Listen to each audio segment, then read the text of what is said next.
In this channel let's study basics में। So friends, जैसा कि आप सभी को पता होगा कि मैं यहाँ पर बीपीएससी का एडिटोरिया का प्रैक्टिस सेट जो है वो डिस्कस कर रही हूँ, जिसे आप देख सकते हैं। तो इसमें टोटल है 100 क्वेश्चन, जिसमें हमने 50 क्वेश्चन ऑलरेडी कवर कर रखे हैं। तो 50 क्वेश्चन के आगे हम देखेंगे 51 नंबर क्वेश्चन से।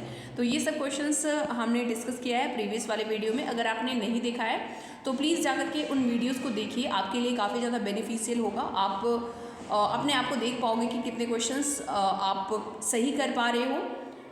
तो let's see 51 number question. 51 number question हम देखते हैं कि क्या कुछ है। तो 51 नंबर क्वेश्चन में आप देख सकते हैं, the first question is Ashok ने धम्म के विचारों को प्रसारित करने के लिए अपने राजदूत को निम्न में से कहाँ भेजा था। तो इन्होंने आप देखो तो सीरिया भी भेजा था, मिस्र भी भेजा था, श्रीलंका भी भेजा था।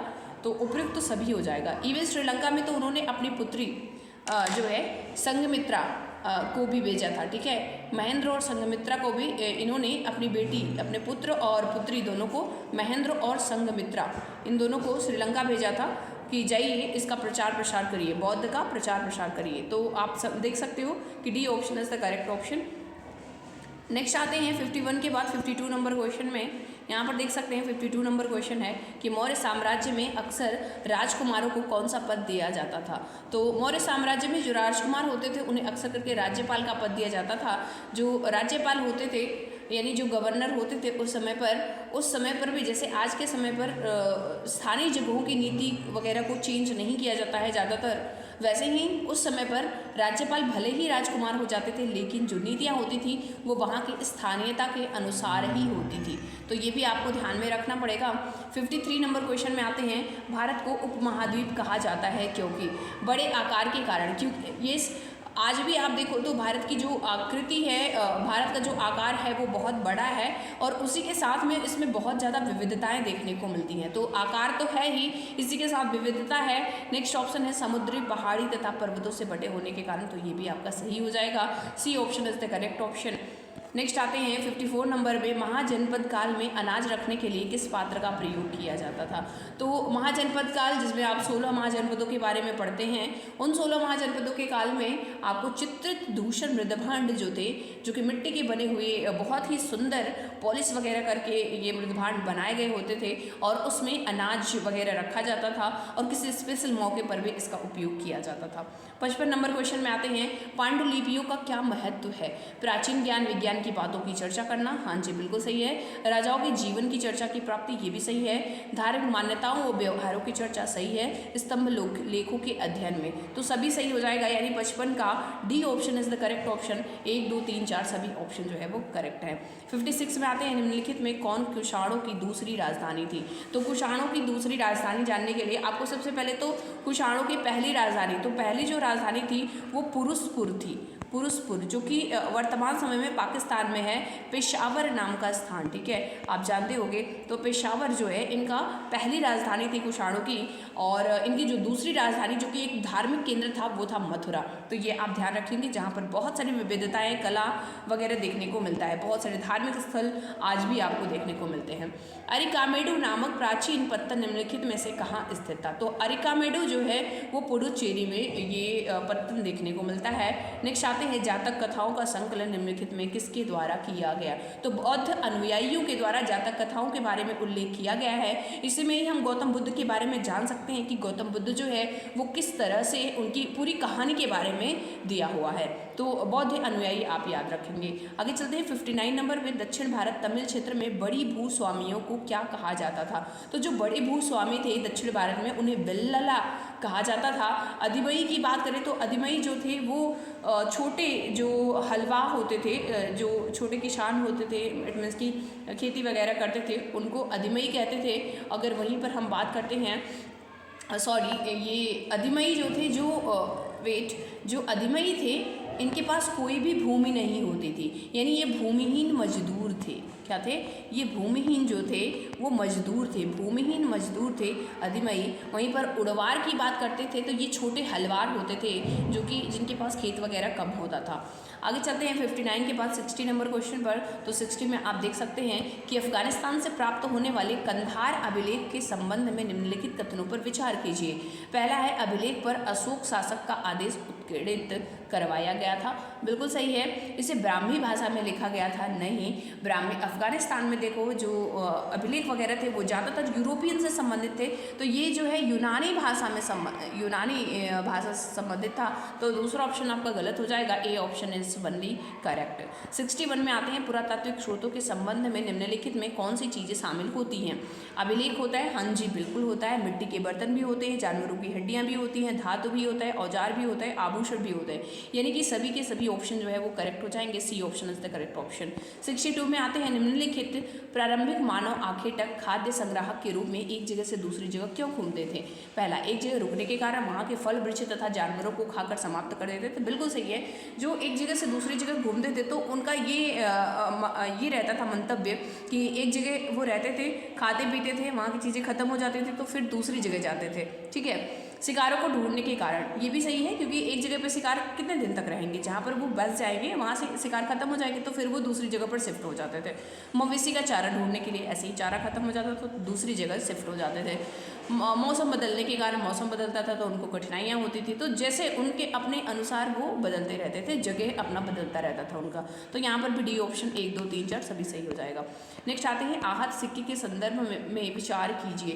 पहला है, आहत सिक्के सामान्यतः आयताकार, वर्गाकार या गोलाकार होते थे। बिल्कुल सही है।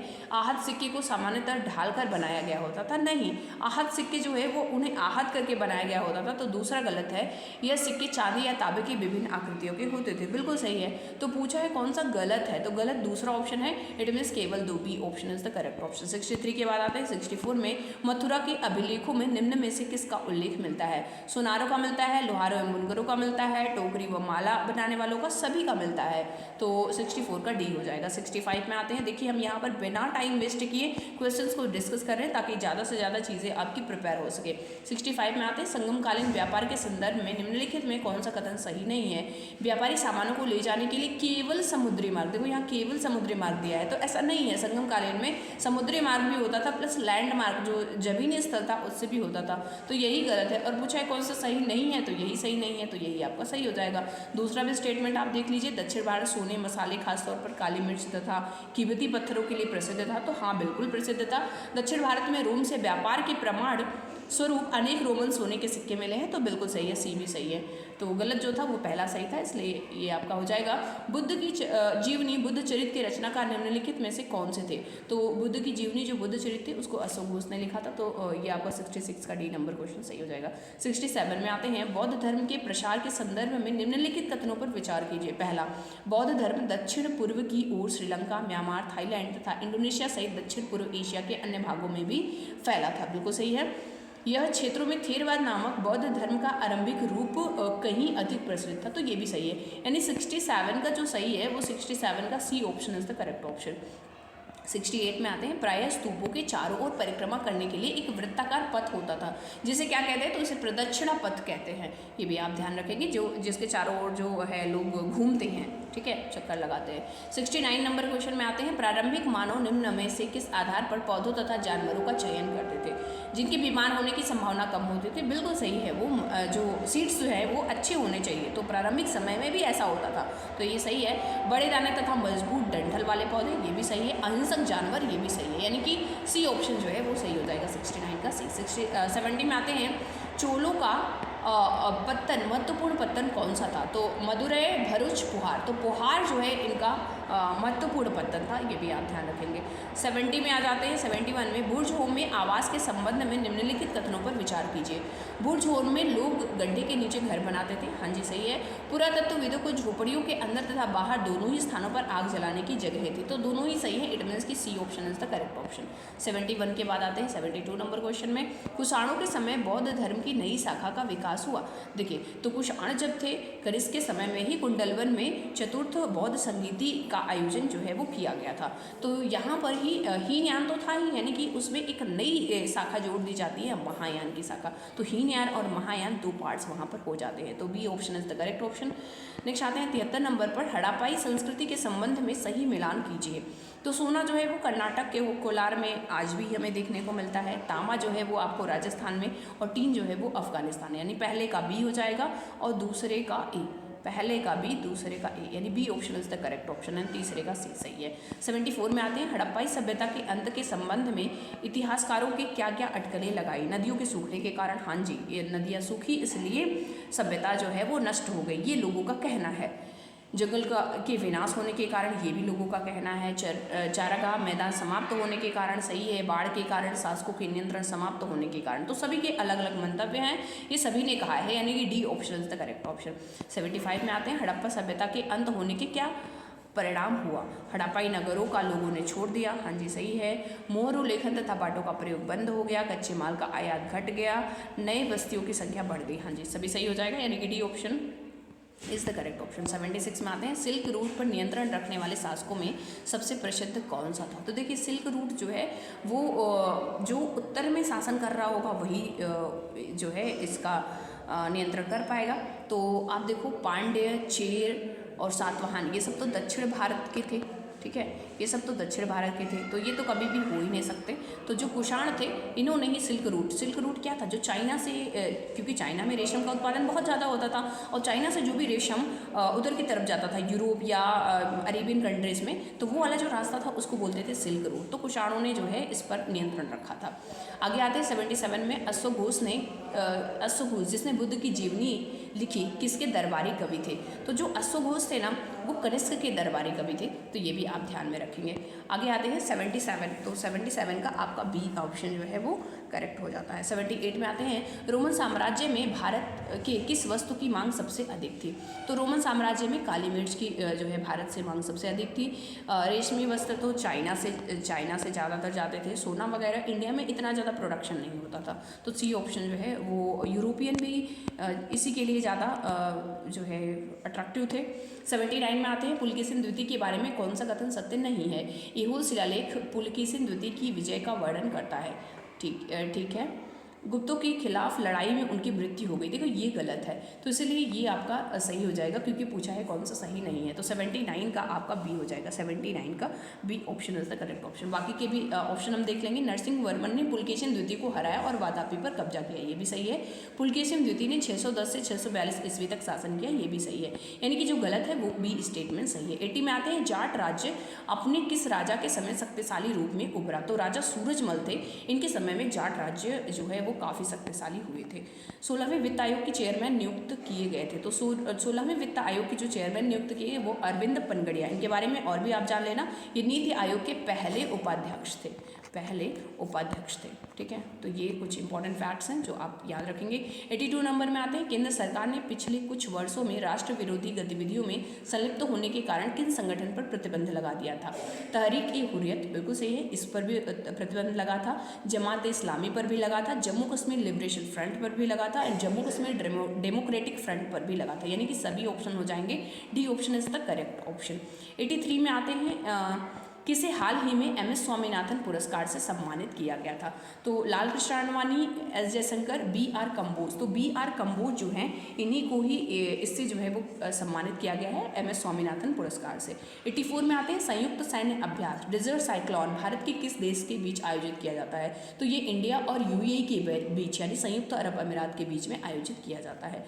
नेक्स्ट है, भारत कितने वर्षों के लिए संयुक्त राष्ट्र संघ की आयोग के सदस्य के रूप में अपना कार्यकाल शुरू किया है? तो 4 वर्ष के लिए। तो 85 का जो है वो बी ऑप्शन सही हो जाएगा। 86 में आते हैं, भारतीय नौसेना स्टाफ के उप प्रमुख के रूप में किसे नियुक्त किया गया है? तो दिनेश के त्रिपाठी हैं, इन्हें जो है नौसेना का स्टाफ प्रमुख नियुक्त किया गया है। 87 में आते हैं, भारतीय राष्ट्रीय महासागर सूचना सेवा केंद्र इनक्वायस के संदर्भ में निम्नलिखित कथनों पर विचार कीजिए।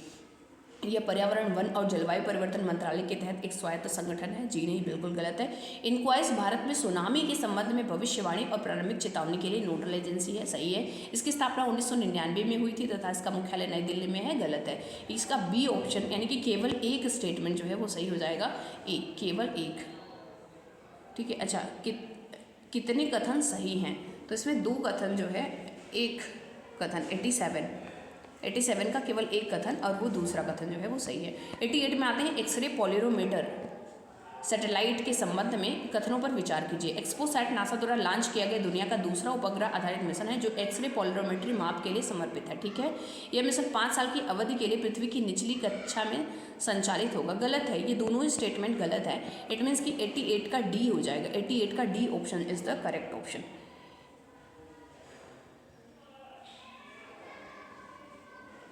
एक मिनट, इसका एक स्टेटमेंट सही है, पहला वाला जो है वो गलत है, दूसरा जो है वो सही है। पहला गलत है और दूसरा जो है वो सही है। इट मीन्स कि बी ऑप्शन जो है वो सही हो जाएगा। ये थोड़ा सा क्वेश्चन कन्फ्यूजिंग था। ठीक है, 89 नंबर क्वेश्चन में आते हैं। निम्न कथनों पर विचार कीजिए। वस्तुओं और सेवाओं में व्यापार, निवेश, बौद्धिक संपदा का अधिकार, ई कॉमर्स व्यापारिक साझेदारी समझौते में शामिल हैं। तो ये सब के सभी हो जाएंगे, यानी कि D option is the correct option. 89 का डी। 90 नंबर क्वेश्चन में आते हैं। 90 नंबर, भारत और व्यापार के बीच मुक्त आवाजाही व्यवस्था FMR के संबंध में निम्नलिखित कथनों पर विचार कीजिए। यह दोनों देशों के बीच व्यापार और निवेश को सुविधाजनक बनाने वाला एक समझौता है। भारतीय नागरिकों को म्यांमार में FMR लाभ प्राप्त करने के लिए म्यांमार सीमा चौकी पर आगमन पर वीजा की आवश्यकता थी। भारत म्यांमार सीमा की पूरी लंबाई यानी कि FMR के अंतर्गत आता है। तो यहाँ पर पूछ रहा है कि कौन सा ऑप्शन जो है वो सही हो जाएगा। 90, तो इसका जो है वो डी ऑप्शन सही है, यानी कि कोई भी नहीं है, सारे के सारे स्टेटमेंट जो है वो गलत है। तो ये भी आपको ध्यान में रखना है FMR के बारे में। नेक्स्ट क्वेश्चन पर आते हैं and the next question is वस्तु एवं सेवा कर GST के संदर्भ में निम्नलिखित कथनों पर विचार कीजिए। GST में निर्यातक अपने उत्पादन कर का भुगतान नहीं करते, लेकिन वे अपने इनपुट पर भुगतान किए का रिफंड के हकदार हैं। दूसरा है GST केवल वस्तुओं के निर्माण और बिक्री पर लगाया जाता है।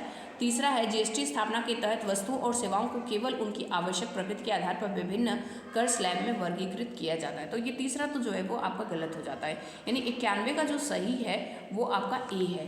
पहला ऑप्शन जो है वो सही है, केवल एक स्टेटमेंट जो है वो सही हो जाता है। ठीक है,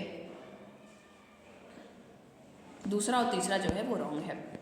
नेक्स्ट आते हैं 92 नंबर क्वेश्चन में निम्नलिखित में से कौन अंतर्राष्ट्रीय संगठन वैश्विक परमाणु आदेश GNO का अनुपालन सुनिश्चित करने के लिए परमाणु गतिविधियों की निगरानी और विनियमन में महत्वपूर्ण भूमिका निभाता है? अंतर्राष्ट्रीय परमाणु ऊर्जा एजेंसी। तो ये IAEA जो है वही महत्वपूर्ण भूमिका निभाता है। 93 में आते हैं निम्नलिखित कथनों पर विचार कीजिए। मालदीव में इंडिया आउट अभियान का प्रारंभिक उद्देश्य भारत से जुड़ी सभी बुनियादी ढांचा परियोजनाओं को सभी बुनियादी परियोजनाएं तो खत्म नहीं की जाएंगी, ये गलत है। अच्छा, आप देख सकते हो दूसरा, भारत मालदीव को आतंकवाद, मादक पदार्थों की तस्करी, नशीले पदार्थों और विभिन्न समुद्री अपराधों के खिलाफ अपनी प्राथमिक रक्षा पंक्ति मानता है। बिल्कुल सही है। भारत मालदीव में ग्रेटर माले कनेक्टिविटी प्रोजेक्ट विकसित किया जा रहा है। तो यहाँ पर देखिए आप पहला ऑप्शन गलत कर दीजिए। जैसे ही आप पहला गलत कर देते हैं तो दूसरा और तीसरा जो है वो सही हो जाएगा, यानी एक ही 93 का B option is the correct option. 94 में आते हैं। 94 आप देख सकते हैं, भारत और पाकिस्तान ने हाल ही में एक द्विपक्षीय समझौते के तहत परमाणु प्रतिष्ठानों की सूची का आदान प्रदान किया। इस संधि के संदर्भ में निम्नलिखित में कौन सा कथन सही है? पहला, परमाणु प्रतिष्ठानों की सूचियों के आदान प्रदान का प्राथमिक उद्देश्य परमाणु हथियार परीक्षण को सुविधाजनक बनाना था। ठीक है, इस समझौते का उद्देश्य दोनों देशों के बीच आर्थिक व्यापार को बढ़ावा देना है। तो 94 का जो है वो डी ऑप्शन सही हो जाएगा, यानी कि पूछा है कौन सा सही है, तो पहला भी गलत है दूसरा भी गलत है। 94 का D option is the correct option. 95 में आते हैं। हाल ही में किस राज्य में हर जिले में ड्रोन पुलिस यूनिट की स्थापना की गई है? तो ये बिहार राज्य में जो है वो किया गया। 96 में आते हैं। नेपाल में आयोजित Indo Nepal international tennis ball championship में किसने खिताब जीता? तो ये बिहार ने जीता है। और पता है किसको हरा कर जीता है? तो ये यूपी को हरा करके ये जीता है। तो C option is the correct option. 97 में आते हैं। मिशन इन्वेस्टिगेशन @75 किस राज्य द्वारा लॉन्च किया गया है, जिसका उद्देश्य 75 दिनों में सभी FIR जांच पूरी करनी है? तो ये बिहार ही गवर्नमेंट ने शुरू किया है। नेक्स्ट है 98 नंबर क्वेश्चन। सड़क हादसों में 2022 में बिहार का स्थान कौन सा है? तो ये बिहार का 13वां स्थान है। सड़क हादसे में बिहार में लगभग 65% जो है वो हादसे दर्ज किए गए हैं इस साल में। नेक्स्ट आते हैं 2022 में। केंद्र सरकार ने पृथ्वी विज्ञान योजना के लिए कितने करोड़ रुपए आवंटित किए हैं। तो ये 4,797 करोड़ रुपए जो है वो आयोजित जो है आवंटित किए हैं। नेक्स्ट है भारत का पहला पनडुब्बी पर्यटन किस राज्य में शुरू किया गया। तो ये गुजरात राज्य में, गुजरात में आपने द्वारका नामक सिटी जो है वो सुनी होगी समुद्र के किनारे। तो यहाँ पर ये जो पनडुब्बी का विकास किया गया है, पनडुब्बी के थ्रू जो है वो यहाँ पर लोग जो है वो जाएंगे और इस पनडुब्बी की जो क्षमता है यानी एक बार में 30 पीपल जो है 30 यात्री इस पर बैठ सकते हैं। तो ये रहे टोटल 100 क्वेश्चन इस प्रैक्टिस सेट सीरीज़ के।